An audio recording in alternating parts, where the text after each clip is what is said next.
12টার দিকে বের হয়ে গেলাম ওয়ান্ডারল্যান্ড পার্কে যাওয়ার জন্য, যেহেতু আমার মেয়েটা বায়না করতেছিল। এই যে আমরা চলে যাচ্ছিলাম নতুন বাজার ভাটারা থানার পাশ দিয়ে এই রুটটা ঢুকছে। আপনারা যারা যাবেন তারা অবশ্যই নতুন বাজার মোড়ে এসে এখান থেকে ভাটারা থানার পাশে যে রোডটা ঢুকছে এখান থেকে কোনো অটো টমটম বা রিক্সা নিয়ে চলে যেতে পারেন। তা আমরা চলে আসতেছি, আমরা যেহেতু আমাদের গাড়িতে আসতেছি আমাদের একটু জিজ্ঞেস করেন। আমরা এখানে অনেকবার আসছি, এখানে আমরা এর পাশে আমাদের কিছু জায়গা আছে, আমরা এই জন্যই চিনি এখানে, এই জন্য আমরা চলে আসতেছি। অনেক সুন্দর একটা মসজিদ, এই মসজিদের পাশ দিয়েই চলে গেলে একটু সামনে গেলেই হচ্ছে ওয়ান্ডারল্যান্ড পার্ক। আমরা বলতে বলতে যে ওয়ান্ডারল্যান্ড পার্কে চলে আসছি। তো এখানে হচ্ছে জনপ্রতি টিকিট 150 টাকা, আর আমরা সবাই মিলে হচ্ছে টিকিট কেটে নিলাম। আমার ছেলের জন্য হচ্ছে ফ্রি ছিল, তার 3 বছর বয়স, এই জন্য। তো ওই যে আমার মেয়ের ফ্রেন্ডরাও আসছে, আমার মেয়ের ফ্রেন্ডকে নিয়ে আসছিলাম, স্কুল ফ্রেন্ড। ও যেহেতু একা আসবে না, ওর নাকি একা আসতে আনন্দ করতে পারে না, ও একা একা। আসার সময় ওদেরকে বাসা থেকে নিয়ে আসছিলাম। তো এই যে আসলে ঢোকার গেট দিয়েই অনেক সুন্দর ঝর্ণা, অনেক সুন্দর ফুল গাছ, এগুলো দেখে আমার ছেলে মেয়ে অনেক তো খুশি। তো এই যে এখানেও হচ্ছে অনেক গেমস আছে, এই যে ভিতরে আমার ছেলে সেই গেমস দেখে পাগল হয়ে গেল যে এই গেমস খেলবে। তাই আমি বললাম যে ঠিক আছে, আগে ভিতর থেকে ঘুরে আসি, তারপর আমরা এই গেমসগুলো খেলবো। অনেক সুন্দর আসলে জায়গাটা দেখতে, আমার মনটাও অনেক ভালো হয়ে গেল, আমাদের সবারই অনেক সুন্দর। কিন্তু দুপুরবেলা দেখে একটু কষ্ট হচ্ছিল। আপনারা অবশ্যই যারা আসবেন তারা বিকাল টাইমে আসার চেষ্টা করবেন, যেহেতু আমরা এই অনেক ভিড়ের মধ্যে আসতে পছন্দ করি না, আর জ্যাম থাকবে, এবং মেয়েও অনেক বায়না করতেছিল সে সুইমিং করবে। তো সুইমিং বিকালে আসলে আসলে অনেক ভিড় থাকে, সেই কারণে আর কি সুইমিংয়ের কারণে আমাদের এই দুপুরবেলায় আসতে হলো। যে এখানে হচ্ছে অনেক সুন্দর, মানে এত সুন্দর সুন্দর ফ্লাওয়ার, এত সুন্দর ফুলগুলা দেখে মনটা জুড়িয়ে গেল। এত সুন্দর জায়গা আমরা জানতাম না আসলে। এর পাশে আসলে অনেক আগেই দেখছি পার্কটা, কিন্তু হঠাৎ করে আমার মেয়ে বললো যে আমি ওয়ান্ডারল্যান্ড পার্কে যাবো, এটা ভিতর অনেক সুন্দর। তো বললাম এটা কোথায়, বললো যে এই যে আমরা তো এখানে অনেকবারই গেছিলাম, এর পাশে যেটা এটাই। পরে যে চলে আসলামই মেয়ের কথার মতো, কিন্তু এসে ভালোই লাগলো, কিন্তু রোদ দেখে একটু খারাপ লাগতেছিল, কারণ রোদের ভিতর তেমন কোনো মানুষই নেই, মনে হয় শুধু আমরাই আসছি। তো আবার একা একা ঘুরতেও অনেক মজা লাগতেছিল, কারণ একা একা ঘোরাঘুরি আর মানুষের সাথে ঘোরাঘুরিটা অনেকটাই মানুষের মধ্যে আসলে কষ্ট হয়ে যায় একটু সব কিছু দেখতে। তো এই ঝর্ণাটার মধ্যে অনেক সুন্দর মাছ ছিল, এই যে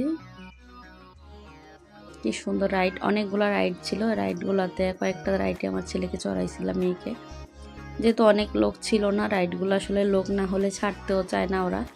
তারপরও অনেক টাকা নেয়, আমার তুলনামূলক অনেক রাইডের, কিছু কিছু রাইড আছে 80 টাকা, কিছু কিছু রাইড আছে 150 টাকা, অনেক বেশি আসলে টাকাটা।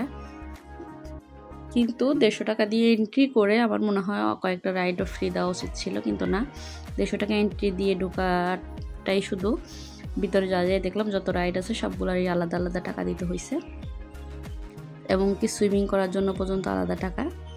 তা আমি কী করলাম, এটা আমার ছেলেকে আমি এমনি উঠিয়ে দিলাম যে রাইডে এমনি ওঠো তুমি, আমি দোলনা দিয়ে দিই। এটা আমরা উঠলাম না, যেহেতু আমার ছেলে তো এটাতে উঠতে পারবে না।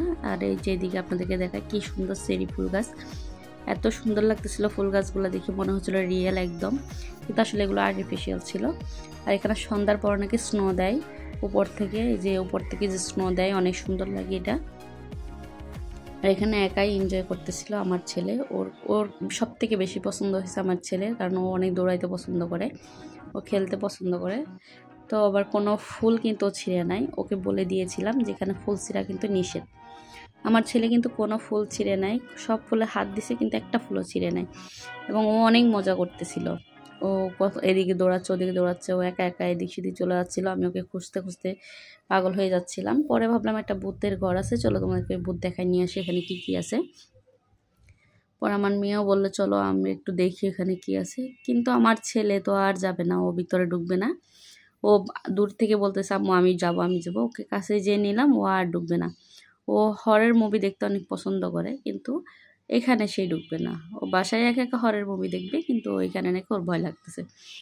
যাই হোক, পরে মেয়ের জন্য দের জন্য টিকিট আনতে পাঠালাম। এখানে আলাদা টিকিট একজনের মনে হয় সম্ভবত 100 টাকা করে, একজনের জন্য টিকিট 100 টাকা করে। পরে আমি কি করলাম, টিকিট আনতে ওদেরকে পাঠিয়ে দিলাম, ওরা দৌড়াতে টিকিট আনতে চলে গেল। টিকিট কাউন্টার অনেক দূরে দূরে, এই যে টিকিট নিয়ে ওরা আবার ফিরে আসতেছে, ওরা টিকিট নিয়ে অনেক খুশি, অনেক দৌড়াদৌড়ি করতেছিল। পরে দেখে আসলো ভূতের মুভি। পরে হচ্ছে এখানে এসে এই যে গেমসগুলো খেলতেছে। কিন্তু আসলে 100 টাকা দিয়ে 2বার মনে হয় সম্ভবত করা যায়। 100 টাকা দিয়ে 2টা কয়েন দেয়, 2টা কয়েন দিয়ে 2বারই দেয়। তো এই যে একটা বারও পেল না। তো আমরা 4-5 বার খেলছিলাম, কিন্তু কেউ আসলে কিছুই পায়নি। চিট করা হয়েছে আমাদের সাথে এরকম। কারণ মানে এত মজার একটা খেলা আসলে টাকা দিয়ে খেললে একটা পুতুলও যদি না পায় তাহলে অনেক কষ্টই লাগে। টাকাটা বিষয় না, আসলে আনন্দটাই বেশি। আসলে এই পুতুলগুলা কিন্তু আমি বাইরে 100 টাকা করে এমনিই কিনতে পাই, 100-150 টাকা করে। তো আসলে এখান থেকে খেলে নেওয়ার মজাটা আসলে কি, যারা খেলে তারাই জানে। তবে আমরা 500-600 টাকা খরচ করছি, একটা পুতুলও পাই নাই। মারিয়ার ফ্রেন্ডও খেলছে, তারাও পায় না, সবারই মন খারাপ হয়। তাই আমি বললাম যে ঠিক আছে, তোমাদেরকে বাইরে থেকে পুতুল কিনবো, কিন্তু ওরা রাজি হচ্ছে না যে বাইরে থেকে ওরা পুতুল নিবে না, বলে আমরা এখান থেকে খেলেই নিব। তো আর কি করার, অনেকক্ষণ ট্রাই করার পরে ওরা কেউ পুতুল পেল না। আরও কনফিউজড কোনটাতে খেলবে, কোনটাতে খেললেও পাবে। পরে ও পরবর্তীতে ওইটাতে খেলে, ও সেখানেও পায় না। তো আমার ছেলেও একটু গেমস খেলবে, ওই গেমসটাও খেলতে খুব পছন্দ করতেছিল, কিন্তু বাট এটাও খেলতে পারবে না, কারণ ওর পা ব্রেকে যাবে না, তাই জন্য এটাও আর খেলতে পারলো না।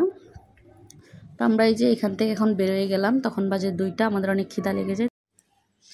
তো আমরা চলে আসলাম সুলতান ডাইনে। সুলতান ডাইনে যে বিরিয়ানি অর্ডার করলাম, কাচ্চি, আমার কাচ্চি খেতেই ভালো লাগতেছিলো, তাই সুলতান ডাইনে চলে আসলাম। তো আমার মেয়ের জন্য পোলাও এবং রোস্ট অর্ডার করছে, ও কাচ্চি খাবে না, যেহেতু এখানে খাসির মাংস, ওর হচ্ছে অ্যালার্জি আছে, তাই ও খাবে না। তো আমাদের এই যে খাওয়া দাওয়া আজকে এই পর্যন্তই। আজকে ভিডিওটা কেমন লাগছে আপনাদের অবশ্যই জানাবেন। তো লাইক সাবস্ক্রাইব করতে ভুলবেন না। আল্লাহ হাফেজ।